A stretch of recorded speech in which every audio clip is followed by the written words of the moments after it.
My name is Nina Hersher. I am CEO and co-founder of the Digital Wellness Collective, which is the only global trade association of organizations, researchers, individuals dedicated to enhancing human relationships through the intentional use and development of technology.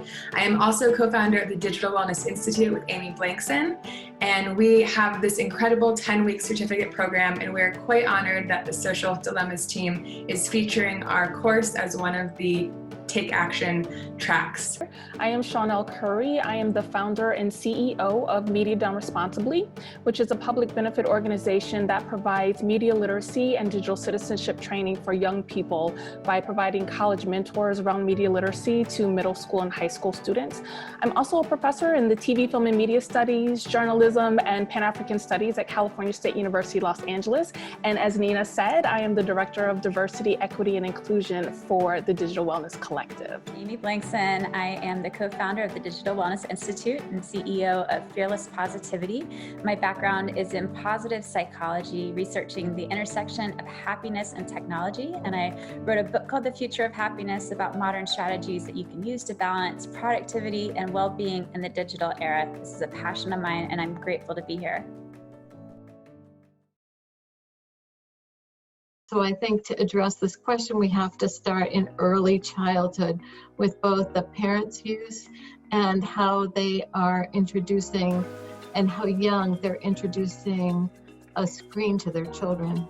So when they're constantly in this space of getting the likes and looking to see what is making more likes, what do people want to see when I post on social media, and what is being positively reinforced, they get into this addictive cycle that what I have seen and what I've heard from young people is that it reinforces this need to look a certain way, be a certain weight, be a certain shape, have a certain body image, be viewed and accepted by their peers in a particular way, which, as we all know, any of us who've gone through middle school, high school have experienced that anyway, and now it is just exponential. And so a lot of depression, a lot of social anxiety around that becomes a result.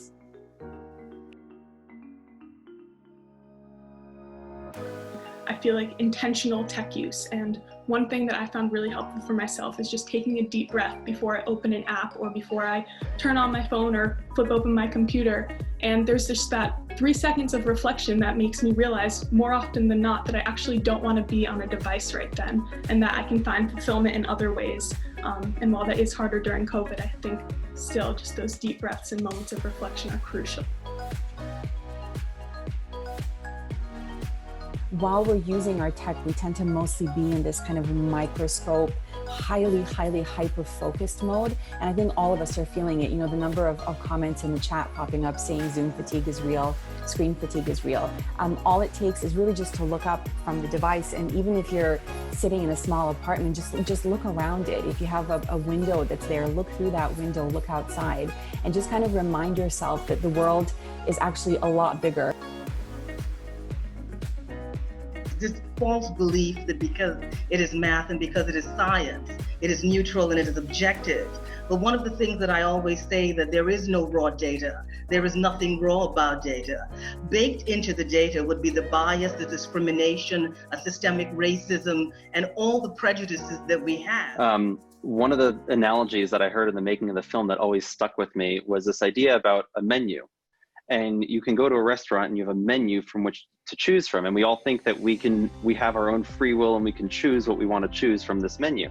But the way these technology platforms work, we all think of Facebook or we all think of Twitter or YouTube, yet we all have a completely different experience with these or with any platforms that have an algorithm that's driving what data is coming to you. These platforms and the algorithms are predetermining the menu from which you get to choose.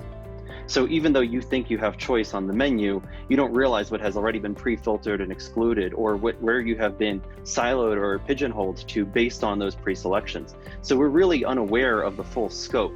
That's why I think the phrase filter bubbles is really appropriate, because it's not just amplifying a certain thing that you're interested in, it's removing all these other aspects of life, ideas, opportunities, etc., based on which particular algorithm or code we're talking about. But there is this just really powerful analogy in my mind of who is choosing the menu from which you are choosing? The artificial intelligence is only as smart as the data it is fed.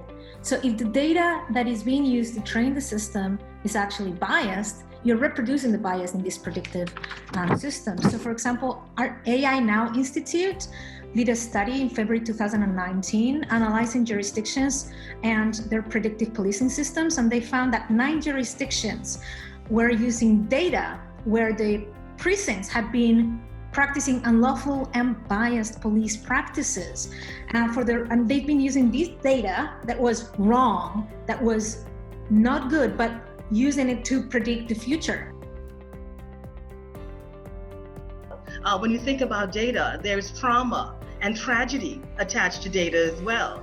And what we don't do, particularly within the context of criminal justice, which is where I work, you can't remove a history of enslavement and Jim Crow and racism from the data. That's baked deep into it. I would say, as far as ways that people can plug in, I know that we've similarly been working on a range of different, so if you go to humanetech.com, there's a big thing at the top that says join the movement, and we're creating activation pathways. For students, we need a youth-led movement around humane tech. For parents and educators, we need to work with, build on some of the work, and Chanel, I would love to connect with you afterward around some of the work we're doing around helping to build resources there. We're doing a lot of work with technologists, putting together a course where we help people answer some of these questions. Also, to add to what you said, Jeff, working to try to change who those technologists are, trying to address some of the systems that are the ways that systemic racism is showing up really deeply, and who has power to make decisions in tech. And so I would welcome you to come and check out our work. I would also, I think this week especially, check out what Stop Hate for Profit is doing. They're about to launch another round of their campaign that is targeting the way that hate groups are being amplified through exactly the kinds of mechanisms we're talking about now. That's really, really critical work. All the work that we're doing, let's remember that Black and brown data matter. It really matters.